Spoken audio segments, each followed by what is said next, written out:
Hey everyone, welcome back to the Bay State Golf Podcast. I am your host, as always, Sean Melia, and today's episode is something a little different. I'm going to talk specifically about Payne's Valley Golf Course at Big Cedar Lodge in Missouri. If you didn't watch or listen to my most recent podcast, I just gave 5 things to know about Big Cedar Lodge and my trip out there, which was now about 2 weeks ago.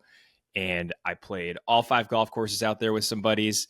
And I'm going to do a little episode about each one and let you kind of see what the golf courses are like. They're all very different, which I appreciated. But if you just are looking for a higher level, what the heck is Big Cedar Lodge? Should I go there?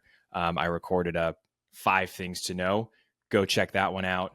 If you're just interested in Payne's Valley, this is going to get into it. We're just going to spend some time talking about the golf course. It was designed by Tiger Woods, and it's got some cool features to it. So let's get into my thoughts on Payne's Valley.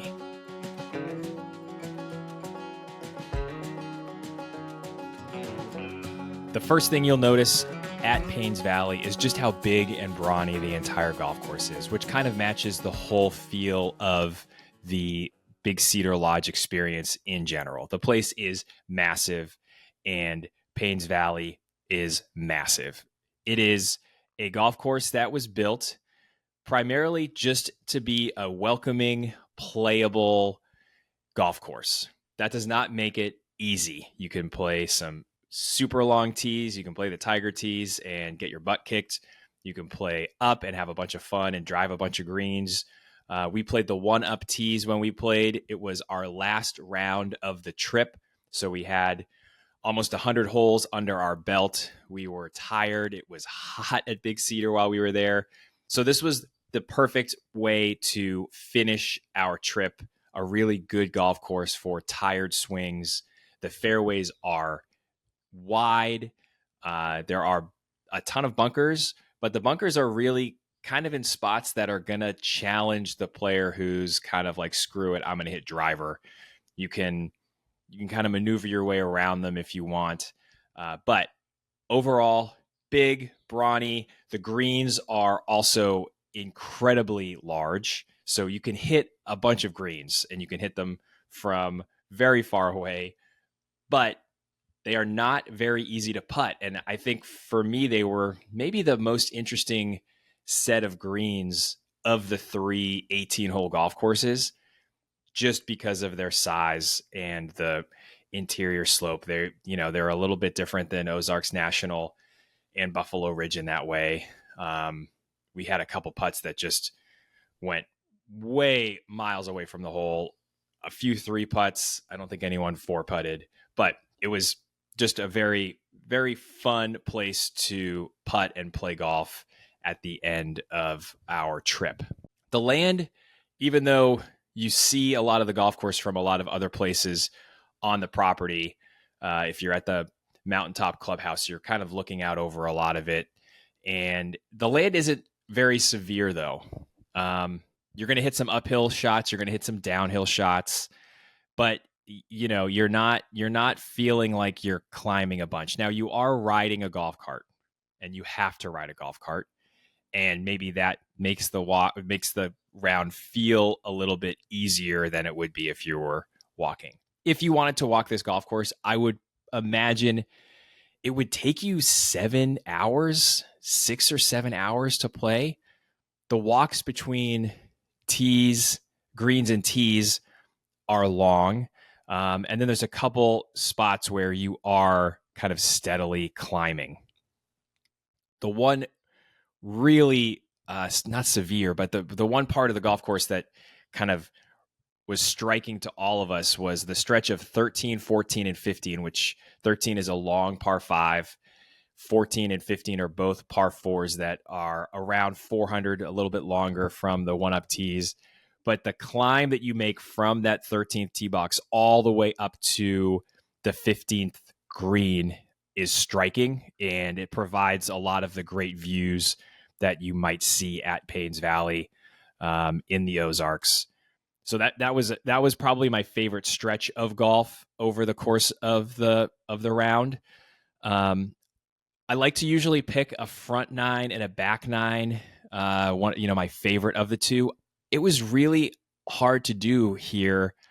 I felt like the middle chunk of the round was my favorite, really stretching from the seventh, eighth hole to the 15th. Um, 16 is a nice par three downhill. 17 is a kind of a funny par four, and then 18 is really a kind of get home par five before you play the 19th. So the middle chunk for me was my favorite. I thought the par threes overall were very good. You're hitting downhill to a lot of them. The fifth hole is maybe the kind of signature hole of them, and the 16th as well. Those two, you're hitting over water or water. There's water views. There's a little pond, and that kind of those two holes stood out to me as good par threes. But they're all pretty solid par threes that we are hitting different clubs into. The second hole is it's a long par three. So par threes were great. Overall, the golf course I thought was very good. Like all courses at Big Cedar Lodge, all the 3 18-hole golf courses, their comfort stations are pretty stellar. You can have a free bison dog, and you can have more than one. So if you kind of hit this comfort station twice through the round, and water is always free, bison dogs are always free, Snickers ice cream bars are always free. Those are the three things that you can walk in and you can grab and you can go on with your day and play golf. If you want to drink anything, beer, Gatorade, soda, anything that's not water, you're paying for. Prices are pretty reasonable. The Paynes Valley Comfort Station also has merchandise that you can only get in that comfort station. They have a logo that is Payne Stewart's kind of famous fist pump after his 1999 U.S. Open winning putt, and they have a bunch of merchandise there that you can get only in that comfort station with that silhouette. If you want to get other Paynes Valley stuff, it's the one of him kind of leaning on his putter, and that's the general Paynes Valley logo. I think my favorite piece about Paynes Valley overall was just that you could grab your driver. There was a bunch of drivable par fours. You could spray it everywhere. There's the 12th hole was a great drivable par four with some just short grass everywhere. So as you were walking up to the green, everything to your right is all short grass, and the tee box for 13 just blends into it. It's hundreds of yards of short grass, which I really liked. That's kind of the aesthetic of the whole place. Is a lot of short grass, not a ton of rough or penal rough. There's some fescue and some longer grass, but for the most part, it's very playable. And like I said, a great place to wrap up a long golf trip just because of how big and wide the golf course is. Of course, you play the 19th hole, which I have done a little clip on social about, and I talked about in my Big Cedar video. This is another reason I think Paynes Valley is a really great place to finish your trip. The 19th hole is an island green par three. After you finish the par five 18th, you drive kind of up through a canyon, rocky cliffs and waterfalls, and you get to the 19th hole, and there's a bar, and you have your picture taken, and it's a 122-yard hole the day we played it, and you get to hit your shots. My buddy Elliot made a birdie, which was great. He birdied 18 too, so we got to get to back-to-back birdies to finish our trip, which was very cool. I talked kind of frankly about the 19th hole in a social clip and on the kind of 5 big things about Big Cedar. It was a great thing to finish the trip because it's just a little bit sentimental. They kind of build it up for you. I called it corny. I think it is kind of corny, just as far as, they call it the 19th wonder of the world, and they kind of build all of this up for you. They drive you up to the hole because you're in a golf cart. I've talked to other people who have played other courses with 19 holes and 19th holes, and some of them miss them. They don't even play them. I think Stream Song has a 19th hole. And so they really do build it up, and they really do try to make it a big thing. And for me, while corny might be a strong word, it did have this build up to it, and it felt a little bit amusement parky. But that's kind of what you get when you're at Big Cedar in general. They go big, they go hard. It's a Bass Pro Shops spot, so they kind of love the outdoors and the views, and they have their hunting and their fishing, and you can do a bunch of different stuff at Big Cedar.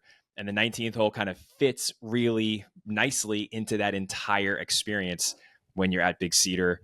And it's a really nice way and a great way to wrap up a golf trip when you are at Big Cedar.